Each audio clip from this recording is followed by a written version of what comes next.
Conseguimos ver. Uhum. Então, eu gostaria de agradecer ao Derek, né? Derek Antoniuk de Souza, né? Engenheiro da Bosch, trabalha nessa área de veículos elétricos, né? E vai fazer uma palestra para a gente sobre as evoluções nessa área, né? E trazendo todo o conhecimento, né? Que ele já tem de anos de experiência, né? Ele é engenheiro mecânico, né? Está terminando o curso de engenharia elétrica, né? Mas se tem grande experiência nessa área aí. Então, eu agradeço, Derek, a tua participação aqui em nome do curso de engenharia elétrica, né? E vamos iniciar, então, a apresentação. Opa, obrigado, então, boa tarde. Obrigado aí pelo convite também, né? Como o Pedroso falou, né? Meu nome é Derek. Deixa eu passar aqui. Eu sou engenheiro mecânico, né? Formado pela PUC e estou terminando a graduação em engenharia elétrica. Falta mais algumas matérias só para eu poder terminar. Eu trabalho na Bosch desde 2012. Eu entrei lá como estagiário, né? E acabei me formando e fui efetivado lá, né? Então comecei a trabalhar com a parte de simulação mecânica e de sistemas hidráulicos. Então eu fazia FEM e fazia Amesim, que era o software que a gente usava para hidráulica. E trabalhei, né, nos 5 primeiros anos ali praticamente nas plataformas diesel, né, de desenvolvimento de produto. E em 2019 foi mais ou menos o ano que eu comecei a trabalhar com eletrificação. Então já tinha toda uma movimentação que eu vou trazer para vocês rapidamente ali na Europa já, né? A gente estava começando a olhar já, né? A Bosch estava começando a abrir mais agora no mercado para a América Latina, então América do Norte, Brasil. Então, daí eu tive a oportunidade, me convidaram para trabalhar nessa parte de eletrificação e desde então eu venho trabalhando ali, né? Tanto na parte de prospecção de negócio, porque departamento novo geralmente são poucas pessoas, né? Então, uma, duas, três pessoas no máximo trabalhando, então a gente era meio que soldado universal, né? Então a gente fazia prospecção de negócio, desenvolvimento de produto, prototipagem e atualmente eu, né, tô a partir desse ano me tornei responsável ali pela engenharia de aplicação de sistemas no Brasil. Então, todos os projetos ali onde envolve aplicação de sistema de powertrain passa teoricamente por mim ali e também assumindo a responsabilidade ali pela engenharia de motores elétricos, né? Então, a gente também não tem produção local ainda, né, questão de volume e tudo mais, mas a gente tá correndo atrás aí para fazer essa nacionalização dos componentes. Então, eu vou falar um pouco da Bosch, né? Tem que falar rapidamente aqui. Bosch ela é uma empresa alemã, né? Fundada lá em 1900 e bolinha, muito, muito antiga, pelo próprio Robert Bosch, né? Que leva o nome da empresa. Então, a gente tem toda a parte de desenvolvimento, né? A maioria da parte de desenvolvimento dos componentes fica na Alemanha, né? Na região de Stuttgart, ali na região metropolitana, digamos assim, de Stuttgart.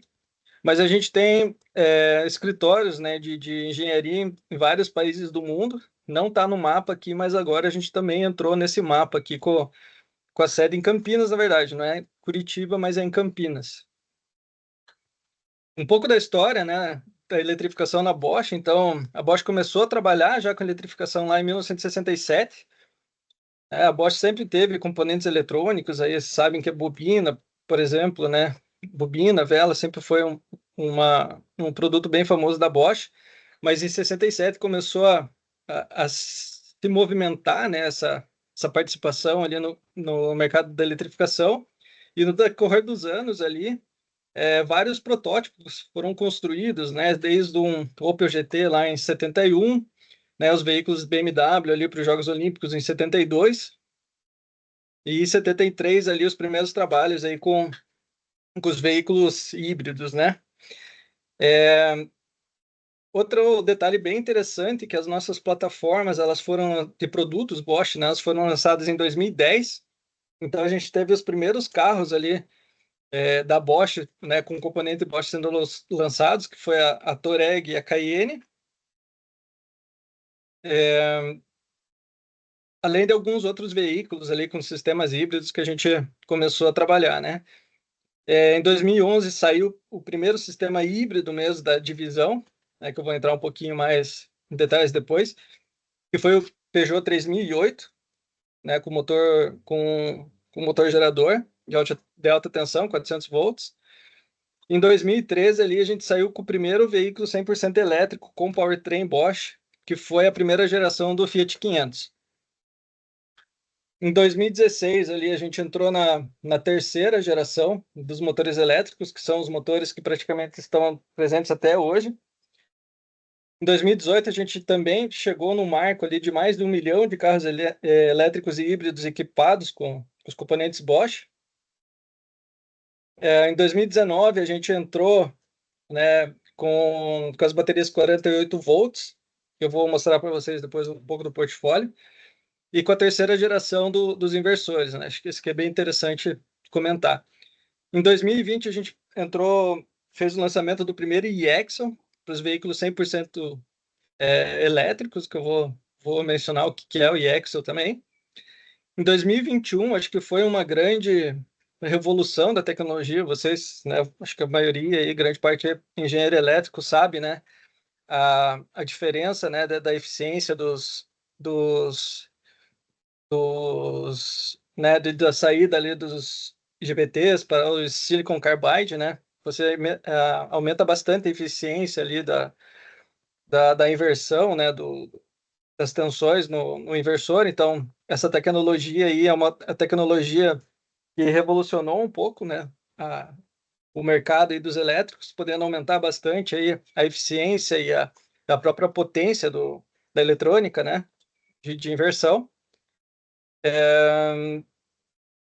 E 2003 para cima aí a gente tem tido um crescimento bem interessante, né? A Bosch também é muito presente no mercado chinês, uma parceria, né, com uma empresa chinesa. Então, vocês vão ver aí que vários carros, né, se vocês pesquisarem um pouco, tem pelo menos alguma coisa, né, o componente da Bosch. Hoje, no nosso mercado, a gente tem os veículos da Great Wall, por exemplo, o Ora usa o powertrain da Bosch, e o Ora e o Raval também tem powertrain Bosch, então são alguns exemplos aí do que a gente tem hoje no mercado. Aqui é uma lista, mais ou menos um overview do que a gente já lançou no mercado com o componente. Então, além disso aqui, né, que são os principais veículos, a gente tem alguns outros veículos secundários, né, que possuem powertrain, e o que está em azul ali são os veículos que a gente tem o powertrain 100% Bosch. É bem interessante aí que está. Então, a Transit não existe aqui no Brasil, mas um veículo bem vendido lá na Europa. A gente tem o Fuso no Japão, o Nikola, aquele caminhãozão americano também, usa powertrain Bosch, entre outros exemplos ali.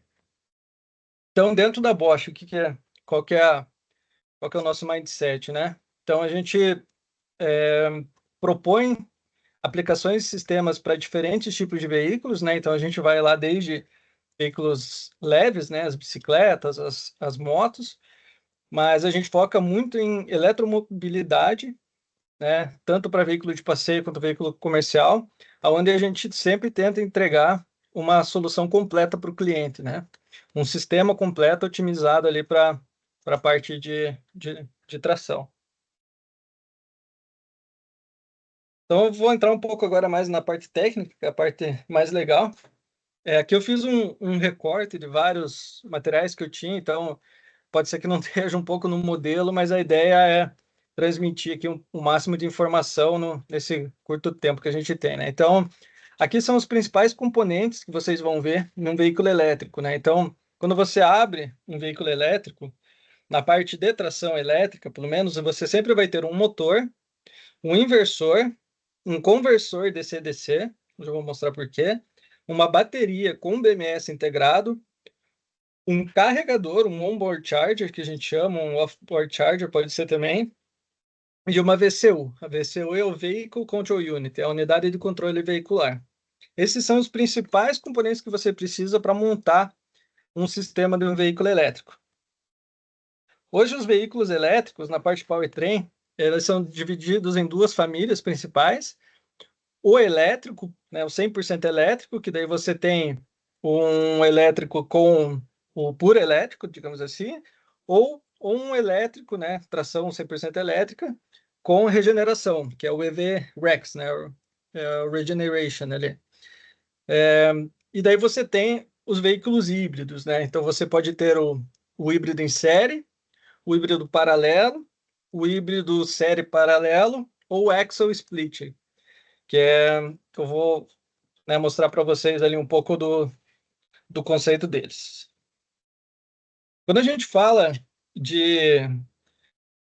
da interação da eletrificação num veículo, a gente sempre, né, quando a gente fala de veículos elétricos, a gente sempre fala em redução de emissão do veículo, né? Esqueça um pouco, né, tudo aquilo que a gente fala de o ciclo de formação da bateria, do veículo é mais poluente, esqueça. A gente vai falar de descarbonização, de redução do CO2, quando a gente fala no nível do veículo, né?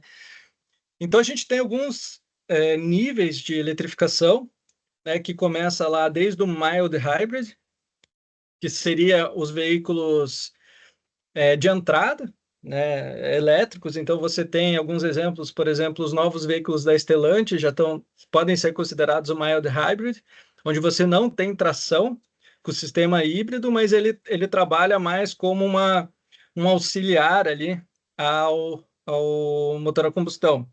Você tem o Strong Hybrid, né, que já é uma faixa de potência um pouco maior. Ali você já tem uma possibilidade de tração elétrica, né, mesmo que ela sendo limitada ali em questão de distância, né, autonomia, você pode andar ali no modo 100% elétrico. A gente tem o Plug-in Hybrid, onde você tem propulsão elétrica, né, pode ter propulsão elétrica ou propulsão, né, a combustão, né, integrado ali, mas você já tem um range ali de distância um pouco maior e até mesmo um pouco mais de performance do lado elétrico, né? Daí nós temos os veículos elétricos puramente, a gente tem os veículos elétricos com o Range Extender, que a gente chama, aonde você tem a tração 100% elétrica, mas você tem um gerador, um gerador a combustão, para você fazer a recarga da bateria, para você basicamente aumentar, estender ali, digamos assim, a autonomia do seu veículo, né? Então, por exemplo, se você tem um veículo que tem uma autonomia de 300 quilômetros, com um motor a combustão, geralmente um motor bem pequeno, né? Você consegue ali aumentar de 300 para 500 quilômetros, por exemplo, assim, a autonomia do seu veículo. E daí essa questão do motor a combustão, ele não entra na parte de tração. Esses veículos, eles têm a tração 100% elétrica daí. A gente tem o veículo, daí o último, né, o caso, que é o mais comum, né, que a gente vê aí do mais comum, a gente fala dos veículos elétricos, é o veículo que tem a tração 100% elétrica, né, que ele não tem nenhum motor a combustão ou qualquer outra coisa que você trabalhe em paralelo ali a parte da tração elétrica. Com isso aqui, acho que é um resumo bem interessante do que cada um consegue trazer, né? Então, a gente sempre fala que o mild hybrid, se o teu carro tiver um start-stop, hoje, né? Os primeiros carros ali a gente viu, a gente tinha os Volkswagen Golf, a gente tem, né? Se não me engano, foi o primeiro que veio no mercado, mas outros carros com start-stop também. Ele também é considerado já um veículo híbrido leve. Então, não entra aqui ainda mais nessa tabela, mas ele já pode ser considerado, né? Então, por exemplo, assim, o mild hybrid, os veículos com plataforma 12, 48 volts, onde você tem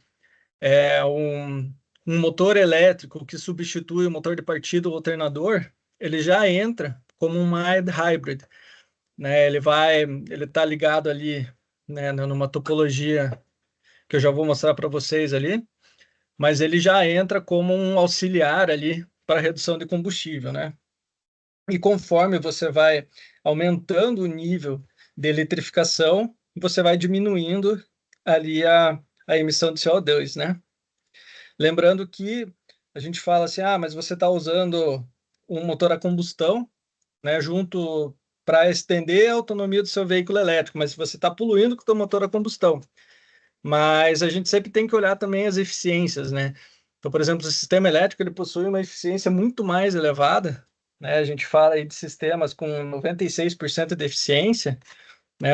Do veículo de um powertrain elétrico, contra aí um veículo a combustão com eficiência de combustão ali de 45% ali na melhor das hipóteses, né?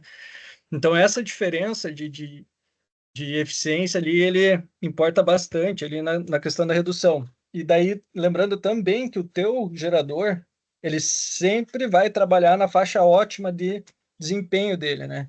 Então, diferente de quando você está acelerando, freando o veículo, que você vai trabalhando, né? Você vai caminhando ali na, na, na faixa de potência e torque, eficiência do teu motor, o gerador, ele sempre vai trabalhar na faixa de melhor eficiência. Por isso que você também tem além de outros ciclos, né? Tipo, você, por exemplo, nos Toyotas que usam o ciclo Atkinson, então tudo isso daí ele vai influenciar ali na eficiência final do seu veículo. Aqui é um resumo das topologias, então, se vocês começarem a estudar um pouco, né, pegarem alguns materiais mais técnicos da parte de veículos, pode ser que vocês se deparem com esses termos. Então, P0, P2, P3, P4 são as topologias, são as nomenclaturas de topologia utilizadas nos veículos híbridos e elétricos, né? Então, começando pelo P0 ali, esse que eu acabei de comentar, eu sei que tem veículos da Volkswagen, né, na Europa, a própria Stellantis agora, né? Estão usando a configuração P0. Então, você tira ali o motor de arranque, tira o alternador, coloca o motor em paralelo, o motor a combustão. Lá na correia dentada, por exemplo, você tem uma configuração P0. Do P0 do P1, a única diferença é a posição. Um é em paralelo à correia, o outro é, por exemplo, na saída do virabrequim, né, acoplado ao motor. Quando você passa a desacoplar o motor elétrico do motor a combustão, ele se torna uma configuração P2. Aí você já consegue ter, por exemplo, assim, uma funcionalidade 100% elétrica. No P3, você tem a máquina funcionando em paralelo à caixa de redução. Então, o motor está ligado às engrenagens da caixa. Ele pode ser tanto em paralelo na engrenagem interna da caixa, como na saída da caixa também, considerado P3. E o P4 seria nas configurações hub, que a gente chama, que é essa configuração, que essa configuração aqui é onde o motor ele vai diretamente na roda, que são os hub motors que a gente chama, ou nessa configuração aqui que pode ter vários nomes. Daí você pode ter ele como Central Drive, que a gente chama, que é um motor elétrico central, e na saída desse motor você pode ter uma caixa ou um diferencial direto, um cardan ligado diretamente no diferencial, ou você pode ter o que a gente chama de e-axle, né? Que seria um motor com a caixa de redução e diferencial tudo em um conjunto só. Essa configuração de tração diretamente no eixo da roda lá a gente chama de P4. Aqui são alguns exemplos da arquitetura, né? Então, quando a gente fala de plug-in hybrid electric vehicle, que é o PHEV, né, o PHEV, o que a gente tem? A gente sempre tem um veículo com um motor a combustão funcionando como gerador, né? Então, nessa configuração, desculpa, em série, né? Então, um PHEV série, o teu motor a combustão, ele só vai funcionar com o gerador. Ele não tem nenhum acoplamento com a transmissão ou não trabalha com propulsão, né? Isso a gente chama de série. Série por quê? Porque você vai alimentar com combustível, vai passar pela combustão, a combustão vai gerar energia para o gerador e o gerador vai alimentar a bateria. No PHEV paralelo, você tem essa mesma configuração, mas você também tem o motor a combustão trabalhando como como potência, né? O teu motor a combustão ele vai trabalhar diretamente junto com o motor elétrico na parte de transmissão. E ele é plug-in porque você faz a recarga da bateria, você precisa fazer a recarga da bateria externamente também. Então, normalmente o FEV ali que a gente chama, o Series FEV, na verdade seria aquele que a gente chama de Range Extender, né? E o paralelo seria o híbrido normal, né? Um exemplo aí, o Prius, né? Outro veículo que a gente tem, né, seria o elétrico em série, né, que pode ser também considerado ali ele é muito parecido com o plugin, só que a diferença é que você não tem a geração ali, né, você não tem a parte de recarga externa por eletricidade. Toda a energia do seu veículo, ele é feita pelo motor a combustão. Então, a gente tem, acho que esse é um exemplo bem interessante, o lançamento aí do ônibus da Marco Polo, ele trabalha nessa configuração. E o paralelo, né, o paralelo EV, você tem ali a, a parte de a parte de combustível, né? A parte de você precisa alimentar o seu veículo com combustível, esse combustível ele vai alimentar ali o seu motor a combustão, esse motor ele vai estar ligado à transmissão e o teu motor elétrico ele vai estar ligado em paralelo ali ao teu motor a combustão também. Esse é um exemplo básico ali das configurações P0, né, que eu comentei ali no slide anterior. Nesse caso, você não tem a recarga externa também, igual o série, né? Aqui é bem interessante, uma diferença um pouco dos sistemas, né? Por que que você aumenta? Acho que isso é bem importante, né? Falar por que que você tem que aumentar a tensão do teu sistema, né? Então, hoje o veículo ele trabalha, né, com o que a gente chama de 14 volts, que é o sistema convencional do veículo. Então, você tem motor a combustão, beleza? Mas tudo que está pendurado ali no motor, ele trabalha com 12 volts, né? Então, todos os sistemas auxiliares, né, o que não for mecânico, hidráulico ali, né, com bomba hidráulica, bomba mecânica ali, ele vai estar pendurado no sistema 12 volts. Então, você tem uma certa limitação de eletrificação devido a essa questão da tensão, né? Uma solução que foi encontrada foi aumentar a tensão do teu sistema para você poder eletrificar mais componentes. Então, se chegou, né, numa tensão mais ou menos ótima ali, que seria 48 volts, e com essa tensão você tem várias possibilidades, né? Você pode despendurar, digamos assim, né? Tirar ali essa carga mecânica do teu motor. Você pode tirar, por exemplo, um compressor da direção hidráulica, você pode tirar o compressor do ar-condicionado, você pode tirar, inclusive, você pode eletrificar um hidrovácuo, né? E tudo isso, toda essa carga que você está tirando do motor a combustão, você melhora, né, lógico, a eficiência e o consumo de combustível. Então, uma saída foi realmente fazer essa divisão aí dos sistemas, e nela aí a única coisa que você vai precisar, né, lógico, você precisa de uma bateria, 48 volts e um conversor DC-DC, porque alguns sistemas do seu veículo ainda vão continuar 12 volts, né? Então, por exemplo, assim, você vai ter o teu gerador, então o teu alternador, ele não existe mais 12 volts, ele se torna um alternador 48 volts. Daí você tem uma bateria, 48 volts, e um conversor DC-DC para fazer o step down ali do teu 48 para 14 volts, né? Que alguns sistemas, eles ainda continuam com 12, né? Vidro elétrico, rádio, etc. Você não vai aumentar para 48, né? Então, essa é uma vantagem.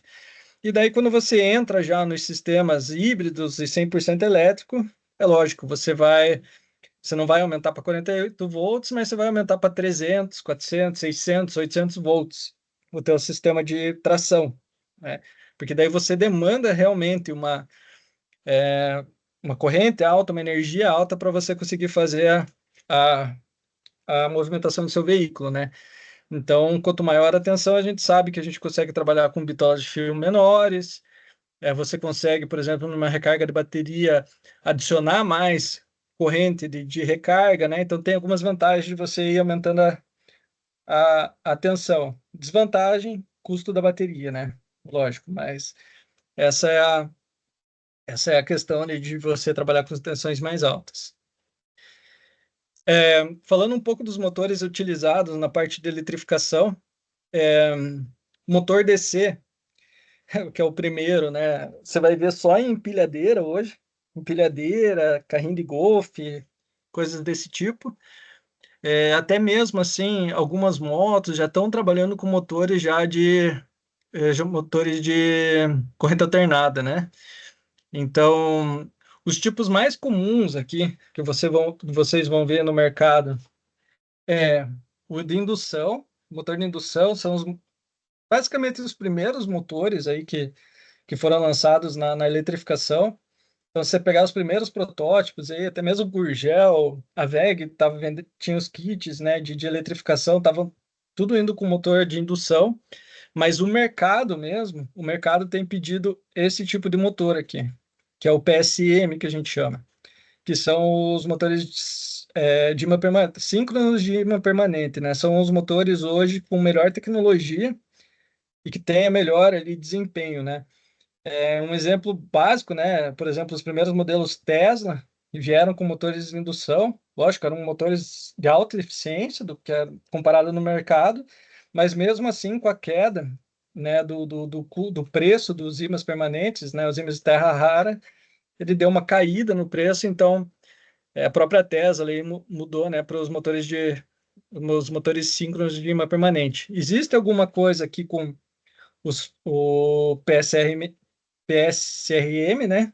Que são, que a gente chama os motores de relutância chaveada, e alguns motores também IM, né? Que a gente chama na Bosch de IM, que são aqueles motores pancake, né? Aqueles motores chatos, onde você tem o ímã no rotor, e aqui você tem vários pequenos, estatores, né? Na parte do estator aqui você tem vários ímãs, vários enrolamentos aqui em forma circular aqui, né? Que fazem a parte do eletromagnetismo ali. Aqui, só um detalhe interessante, o porquê da escolha, né? Então, os PSMs, eles possuem uma densidade maior, então você consegue ter muito mais potência e eficiência em um pacote muito menor, né? Você consegue também ter um controle melhor dele, né? Tecnologia também já está bem avançada. Tipo assim, hoje a gente já tem praticamente, a própria Bosch já tem algo que a gente chama de estado da arte, né? Você consegue fazer otimizações ali de ângulo de imã, posicionamento, mas hoje a gente já está com uma tecnologia muito, muito avançada, né? E relativamente já com custo bom, né? Em relação aos demais motores. Então, por isso que que a Bosch, né, entendeu aí para focar nesse mercado. Então, se vocês pegarem hoje a maioria dos carros aí, né, hoje os carros, os carros de passeio, acho que eu vou dizer que a maioria, que a grande parte aí que está rodando hoje na rua, posso chutar até 100% deles está usando motor de imã permanente.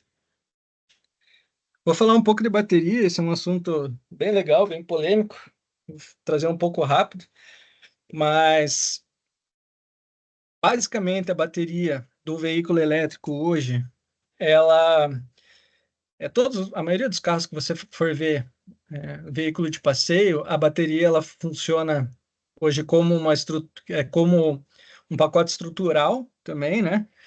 Visto que ela tem um peso, né? Um peso, um tamanho relativamente grande, né? Todos os projetos novos aí estão vindo já com esse conceito de estrutura, então normalmente posicionados ali na parte do assoalho do veículo. A bateria ela é feita, né? Basicamente, você sempre vai ter um BMS, que é o Battery Management System. É ele que faz toda a gestão de todas as células, de todos os módulos, o que entra e o que sai de energia do teu pack, e faz também, ajuda também na gestão de temperatura, né?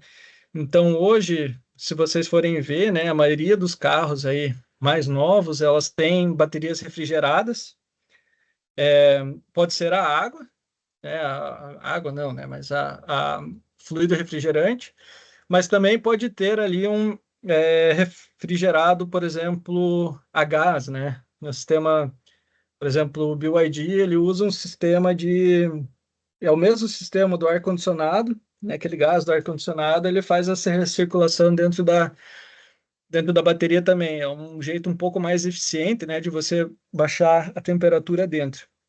Daí, lógico, você tem o invólucro, né, que faz toda a proteção disso, mas dentro das baterias hoje, isso é uma dúvida que todo mundo tem, que o pessoal fala assim, teu carro elétrico vai lá, estourou a bateria, tem que trocar a bateria inteira.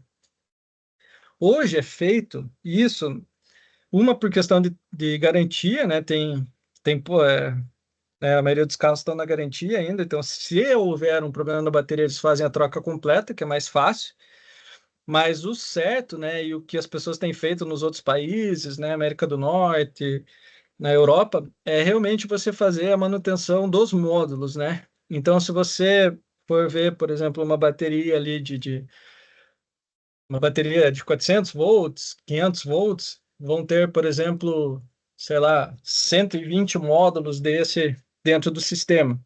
Então, você consegue fazer, o próprio BMS consegue te trazer as informações dos módulos defeituosos, você faz só a troca do módulo em si, né?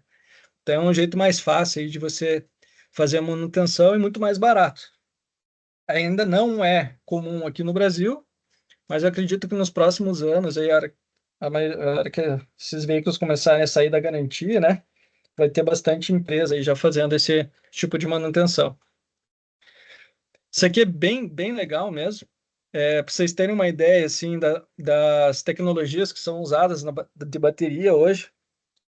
É, hoje a maioria dos carros, né, esses que geralmente pegam fogo mais facilmente, elas usam bateria NCM, são as baterias de níquel, manganês, cobalto.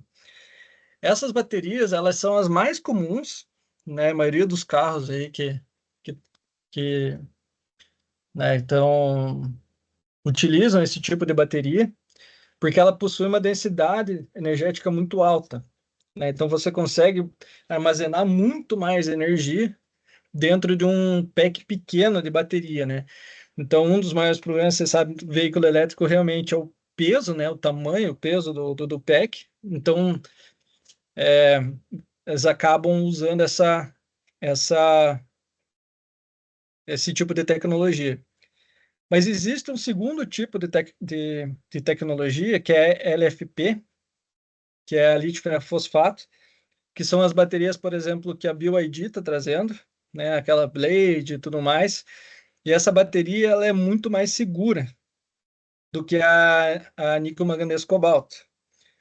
Então, provavelmente nos próximos anos, né, são poucas, acho que tem umas 3 ou 4 empresas que são mais especialistas, né, de fabricação dessas baterias. Então, provavelmente vocês vão ver muito mais essas baterias nos veículos nos próximos anos, né?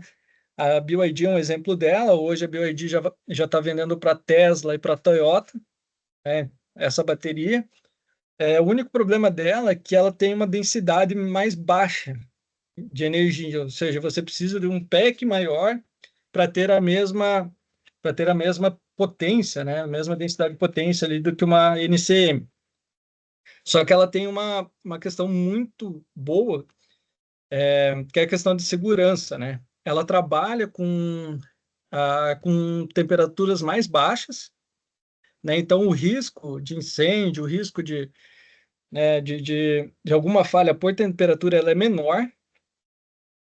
E tem algumas questões de design também que estão sendo empregados, né? A própria BYD desenvolveu, né, o case dela, a disposição, né, montagem, etc., para você minimizar esses riscos. Então, as tecnologias de bateria ali é algo que vocês vão ver aí nos próximos anos que vai evoluir bastante. Uma outra coisa que é bem interessante também é que, por exemplo, assim, vocês sabem que o que pega fogo, mas na verdade ele é o lítio, né? Então o lítio, quando entra em contato com o oxigênio, ele oxida e ele entra em combustão instantânea, né? Então, é, estão sendo pesquisadas, né, outros tipos de bateria, né? Essa níquel manganês cobalto também é a base de lítio, as de íons de sódio. As íons de sódio, ela é uma bateria extremamente, assim, ela não é cara de se produzir, pela questão da abundância, né, do sódio, né, mas ela ainda é uma tecnologia que está sendo estudada. Então, ela é uma bateria que trabalha com uma temperatura extremamente baixa, né, então você não tem perigo, né, de incêndio, em caso de colisão, entrar em contato com oxigênio, porque ela não pega fogo. Mas, mas ela ainda é algo que está em estudo e é basicamente, né, o que ela não está sendo viável ainda é realmente a questão da densidade, né? Você precisa de uma bateria muito maior, às vezes o dobro do tamanho para conseguir a mesma densidade energética ali de uma NCM, por exemplo, né? Falar um pouco agora da Bosch, né? O que a Bosch ela tem no portfólio dela. Acho que é bem interessante a gente fazer um pouco da propaganda da empresa, né? A gente trabalha, mas basicamente a gente trabalha em todos os segmentos da eletrificação, né? Desde um e-axle ali. O e-axle, basicamente, o que que é? É você ter uma solução integrada para o teu veículo, né? Onde você, em um módulo compacto, tem o inversor, o motor e a transmissão em um único pacote. Então, muito comum em veículos de passeio, né? Então, a maioria dos carros aí que vocês forem pegar e hoje usam esse tipo de conceito de powertrain. A gente também tem a parte do carregador, o conversor. O que que é o charger, né? O charger, ele basicamente, ele pega uma tensão da alimentação, ela sendo DC, né, que é carga rápida, ou AC, 120, por exemplo, e ela transforma essa tensão, né, alternada para a tensão da bateria. Então, basicamente, o que o charger faz é isso, né? Ele converte ali a energia de recarga, né, da rede para tensão ali da bateria. A gente tem os motores elétricos, os inversores, né? Basicamente o inversor ali você sabe muito bem, né, o que que faz, né? Todos os motores Bosch ali da parte de alta tensão são trifásicos, então ele sempre vai pegar ali a tensão de corrente contínua DC da bateria, vai fazer a inversão lá 120 graus, tudo aquela algebrismo que vocês conhecem, e vai alimentar ali a parte do motor. A gente tem os DCs, né, de 400, 800 volts para 12 ou 24, dependendo da aplicação, né? Ele é basicamente para alimentar os sistemas ali de auxiliares do veículo. A gente também vende alguns componentes standalone, que a gente chama, são os componentes separados, né? Então, a gente pode vender só um estator, ou só um rotor, ou os power modules, que são basicamente o principal ali da eletrônica de potência do inversor, e a VCU, né, que é o Vehicle Control Unit. A VCU, hoje, ela faz a integração de todos os sistemas do veículo, né? Então, ela é basicamente uma ECU, né, igual uma ECU do carro, só que ela através da rede CAN, ela se comunica com todos os outros sistemas, inversor, BMS, DC-DC, charger, e ela faz o controle e ela faz a gestão e controle de todos esses componentes. Então, é através dela que você vai ter a demanda de torque de potência, vai fazer a gestão ali da carga da bateria, o quanto você pode mandar de corrente para um lado, o quanto você pode receber do outro. Então, ela é toda a inteligência, digamos assim, do veículo elétrico está dentro dessa unidade. Aqui só um pouco mais, né, um pouco mais de detalhe, né, do que eu falei dos Power Modules ali, do Power Unit, né, que é a parte digamos assim, mais importante dentro do inversor ali, e um pouco da cadeia, né? A gente a gente tem um portfólio grande de produto com diferentes potências, né, de inversores, a gente trabalha com tensões diferentes de tamanhos de motor diferentes também, de acordo com a aplicação.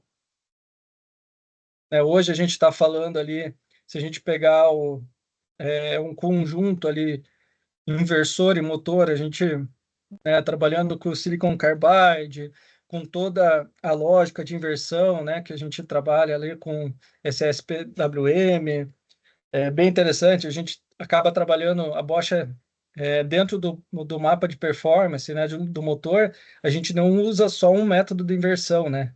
A gente usa 3 ou 4 tipos de método de inversão, dependendo do ponto que você está de trabalho ali na tua curva de performance, para sempre tentar aumentar ao máximo a eficiência do teu sistema. Hoje que eu sei, eu acho que só o Bosch que tem essa inteligência de inversão dentro do inversor. Posso estar falando mentira, mas até hoje eu não vi. Geralmente, os inversores trabalham apenas com uma lógica de inversão, né? Então, dos motores ali, a gente está falando nesse conjunto aqui, pode atingir até 98% de eficiência, motores ali de até 500 quilowatts, tensões ali que a gente consegue trabalhar hoje até 920 volts, né? 800 amperes. E os e-axles, né, que estão bem presentes aí nos veículos de passeio, a gente tem uma escalabilidade de 50 a 300 quilowatts. E um pouco para fechar, né, queria trazer um pouco assim do que é o meu trabalho, né? Eu trabalho, meu principal foco, né, é engenharia de sistemas. Então, normalmente, como que a gente trabalha, né? A gente recebe uma demanda do cliente de um veículo específico, a gente faz toda aquela análise de requisito do cliente para ver como que ele, qual potência que ele vai trabalhar, qual faixa de torque. A gente tem uma coisa que a gente chama de gradability, que são os pontos de operação que o veículo do cliente vai trabalhar. Então, a gente faz toda essa análise, né? A gente cria um modelo de um veículo virtual, né? Muitas vezes, a princípio, é mais cálculo Excel mesmo, antes da gente entrar com mais detalhe de otimização, mas em cima desses dados, a gente faz uma análise dentro do nosso portfólio para encontrar qual que é a melhor solução de motor inversor para aquela determinada aplicação, e com isso a gente começa a fazer, né, quando a gente começa a entrar quando a gente, digamos assim, já está trabalhando ali com os projetos, né, a gente começa a trabalhar com as otimizações ali de software, né? Então, isso é bem interessante, é, porque hoje existe uma demanda grande de pessoas que mexam com software mesmo. Então, eu como engenheiro de sistema, eu não sou bom, para ser sincero, não sou bom de programação, mas você precisa entender o que o teu sistema precisa, né? Precisa entregar. Então, normalmente, o que eu faço? Eu faço toda aquela análise, vejo o que a Bosch tem disponível dentro do software. Se houver a necessidade de criar uma função nova, a gente faz essa definição dessa função para ser criado um código, né, um código de controle, tem toda a plataforma da Bosch para desenvolvimento desse software e tudo mais, para depois a gente testar e fazer a validação desse software de aplicação dentro do veículo. Então, hoje a gente usa algumas ferramentas, né? Então, por exemplo, análise de requisito, a gente usa o DOORS, que é uma ferramenta, como que eu posso falar? É uma ferramenta só para fazer a gestão dos requisitos. A gente usa muito o MATLAB Simulink, a Sketch, né, para fazer a, a simulação do sistema, né? Então, a gente tem modelado ali dentro do Simulink, por exemplo, toda a parte de funcionamento do veículo, dos sistemas, né? A gente também faz real-time simulation, dependendo, a gente faz cruzamento de resultado, validação de modelo de simulação, né, com resultado de medição em veículo. E os códigos, a gente tem, sim, um software interno para gerar esses códigos, né, de controle, etc., né, que vão dentro das unidades de controle ali do veículo, mas a gente faz muito, a gente escova bastante bit lá também.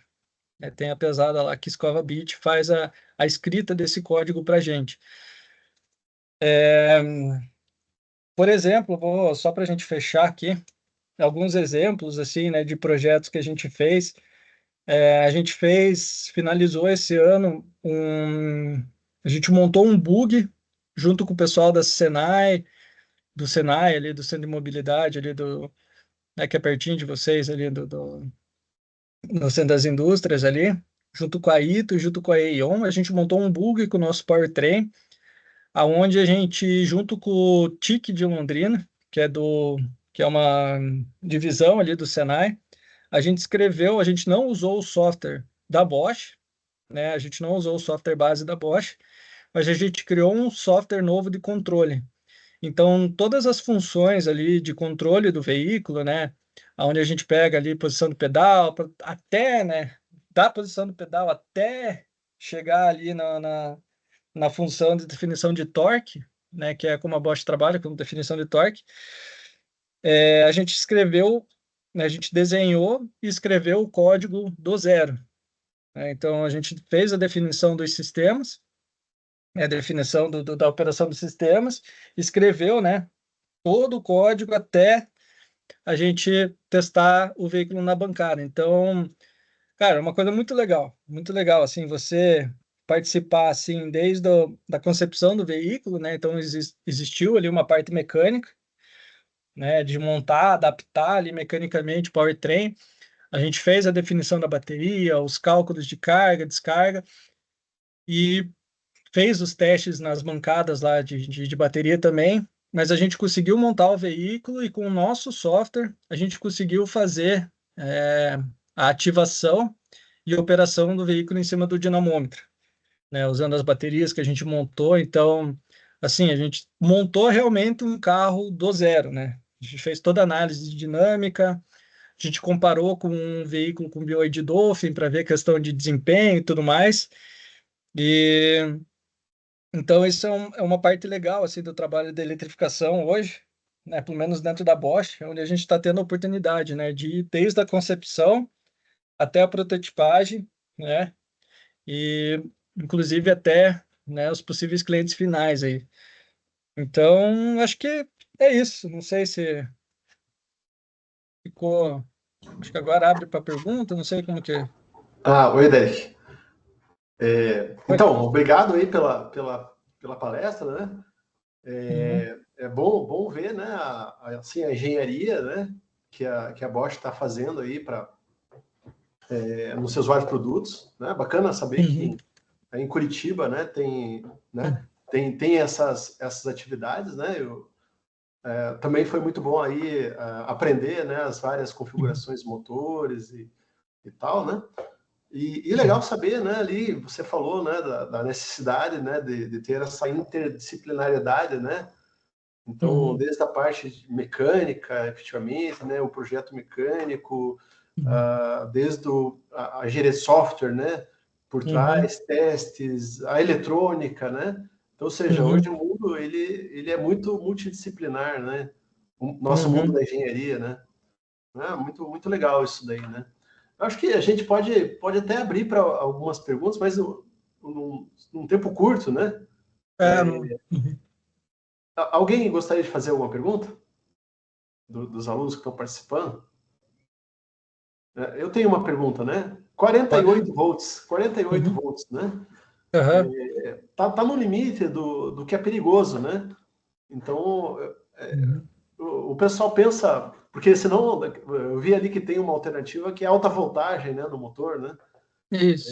Aí vai ter, não abra aqui ó, o capô porque perigo alta tensão, né? Você vai. Viu o cabo laranja, não encosta, né?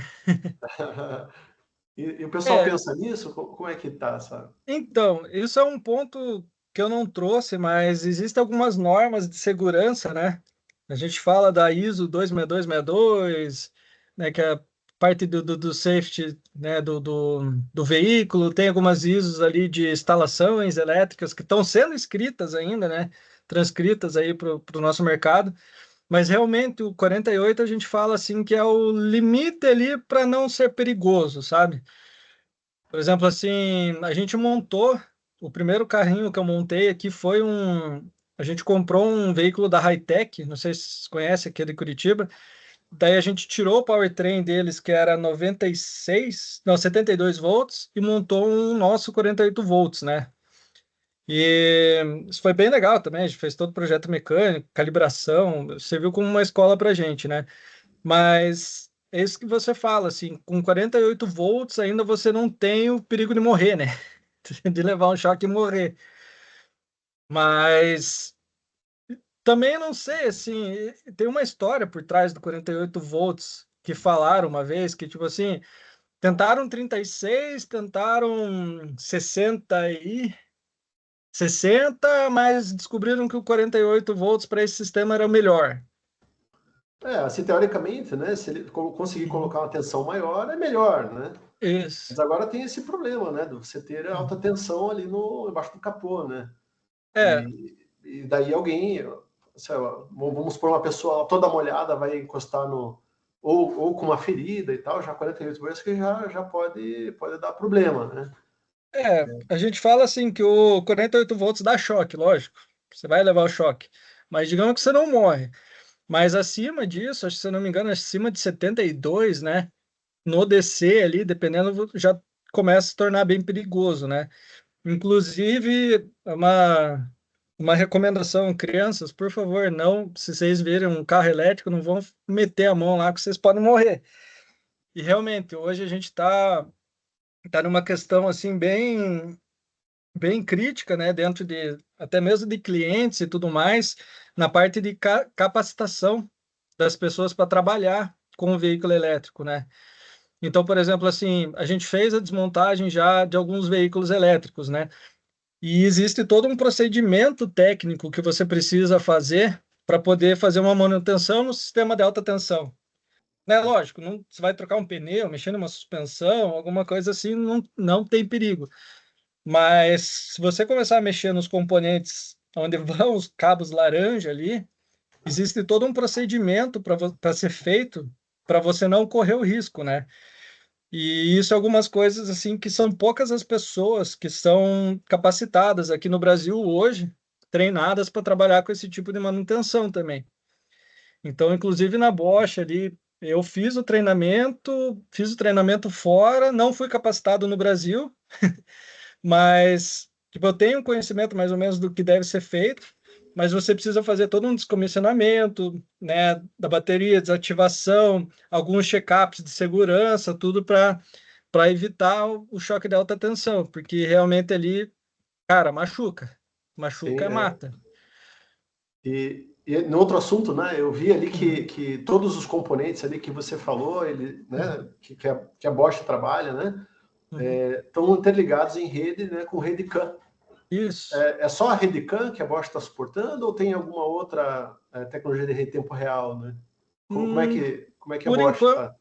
então, por enquanto é tudo rede CAN, né? Todos os componentes ali estão na CAN, né? Inclusive, é bem interessante, isso acho que é um dos pontos que a gente mais sofreu também para ativar, né, os sistemas, porque cada componente daquele ali, ele envia e recebe mensagens, né?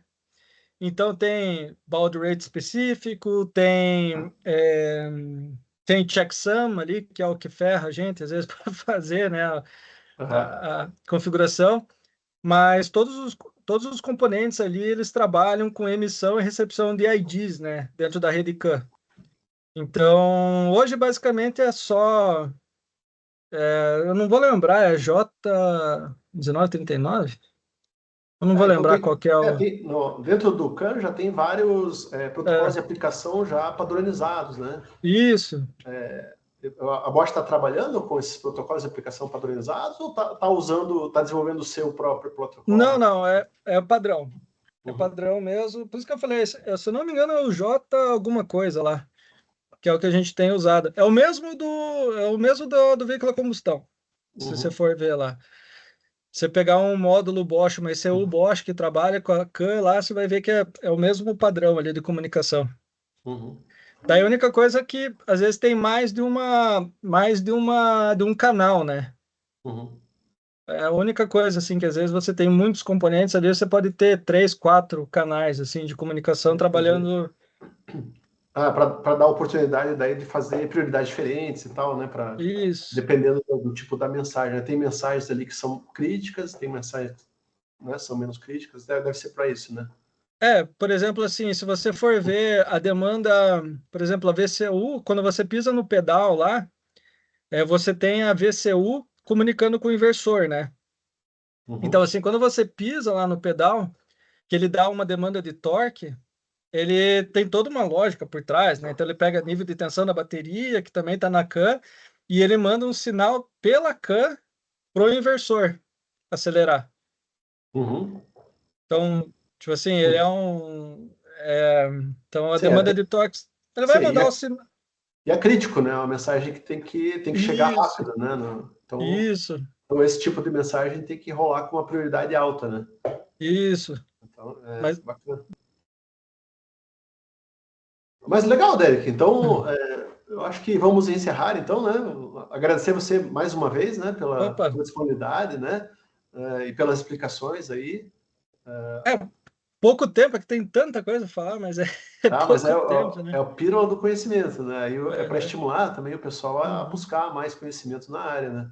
Sim, então, de repente, a gente organiza mais alguma outra na frente, né? Sobre algum tópico mais específico, né? Mas legal. Eu só para encerrar, eu ia falar assim, eu sou engenheiro mecânico, né? Eu sou engenheiro mecânico e eu posso falar que eu sou até graxeiro, porque, tipo assim, eu gosto, meu hobby, assim, eu reformo os carros mais antigos, assim, gosto de meter a mão, assim, na parte mecânica. E eu, para ser bem sincero, assim, no começo, quando meu chefe chegou e falou para mim assim, Deco, você vai trabalhar com eletrificação. Como é o meu chefe, eu peguei e falei para ele assim, putz, cara, meu sonho é trabalhar com eletrificação, eu sempre quis isso, não sei o quê. Mas, cara, a hora que você começa a trabalhar mesmo, de fato, que você começa a entender os sistemas do veículo, cara, é muito legal. O carro elétrico, assim, é muito, muito legal. Então, eu tenho uma briga grande, assim, nas redes sociais, que eu, né, gosto também sempre puxo umas brigas, assim, de discutir, porque falam muita besteira na internet, né? Mas a hora que você começa, que você pega um carro para andar, que você começa a trabalhar com isso, cara, você vê como é legal, cara. É diferente, assim, o jeito de dirigir, né? O jeito de você pensar em usar o carro é diferente, né? Você não consegue, você já mudou isso, não é o mesmo conceito de transporte, né? Um carro elétrico, um carro a combustão já muda um pouco o conceito, questão de abastecimento, tudo. Mas é legal, cara. Se tiverem oportunidade, venham. É um mercado que está em ascensão no Brasil. Tem muita oportunidade de desenvolver, não só para a parte de carro de passeio, mas para veículo comercial no Brasil está muito forte. Então fiquem em cima de Volkswagen, Marco Polo, Randon. Estou dando a dica para vocês aí, são os principais aí que estão desenvolvendo no Brasil, né? VEG também. E tem muita coisa aí para que vai acontecer nos próximos anos aí. Eu vi que o Davi levantou a mão ali. Vamos fazer só uma pergunta do Davi, daí a gente já encerra, daí, Derek. Davi, por favor, Davi. Levantou a mão, mas... Tá. Quem quer trabalhar nessa área, onde é que consegue estágio assim, em veículos elétricos? Então, a Bosch, ela tem aberto vagas para 2025, vai abrir vaga. Fiquem atentos lá no site da vagas.com, lá da Bosch, que vai abrir. Eu até posso encaminhar depois para o Pedroso, se abrir alguma coisa, acho que é legal. Eu sei que a Volvo também está investindo na parte de eletrificação aqui, então está abrindo vaga. E a Renault está a Horse é a parte de mecânica, tem a parte de elétrica deles também eles vão começar com desenvolvimento local aqui. Então, aqui para Curitiba e região, além da Bosch, essas duas empresas são empresas que vão começar a contratar aí. É uma boa oportunidade. É uma boa dica, né? Que são as empresas que estão Isso. desenvolvendo tecnologia, engenharia de verdade, né? Isso, local aqui, né? Daí fora aqui de Curitiba, daí tem um monte, né? Mas ok, então eu vou agradecer também Uhum. aos estudantes, né, que participaram, aos estudantes que estão na sala de aula com a professora Sibila. Professora Sibila, obrigado, né? Eles estão escutando a gente. E valeu, né? Obrigado, Derek. Opa, e fica o meu contato, precisando aí também, tamo aí. A gente gosta Tá, dessas coisas. tá legal. Obrigado. Valeu, pessoal. Tchau, tchau. Tchau, tchau.